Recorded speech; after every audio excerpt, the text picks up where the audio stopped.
विदेश जाने रे हैं कुन देश जाने देशको नाम त थाहा होला नि त त्यो राम्रो ठाउँ त इन्डिया पनि छ अनि नेपालमा राम्रो ठाउँ छ भन्न त अन्त कुन ठाउँ जाने किन लाँदैन के को बालेन दुबई साउदी जानु त हुनु पऱ्यो नि त अन्त नि अलिकति आफू क्वालिफाइड हुनु पऱ्यो त्यतिकै लिएर जान्छ तँलाई आफूले काम जानेको हुनु पऱ्यो स्किल हुनु पऱ्यो आफूसँग त्यतिकै लिएर जानु तँलाई तँलाई यहाँ गर्दा चाहिँ के हो त नि नेपालमा चाहिँ के छ त नि त तैँले गरिरहेको छस् कि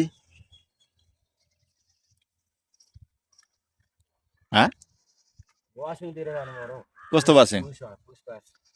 कस्तो पुष्पास त्यसलाई वासिङ भन्छ त्यसलाई वासिङ भन्छ त्यसलाई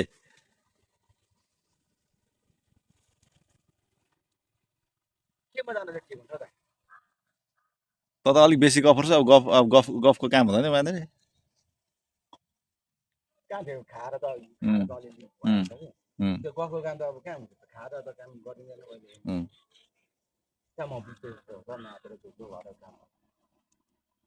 मान्छे खाएर मलेसियामा खाएर त ड्युटी गर्छ अरे कसले खायो मलेसियामा कसले खायो भन्दा कसले त खाएर रुडु गर्छ त्यो अर्काले भनेको सुन्नु र आफूले देख्नुमा फरक छ क्या भाइ कानुनी अनुसार त कारबाही गरिहाल्छ त्यति मात्र हो नेपाल जस्तो हुँदैन खाएर जापाइको त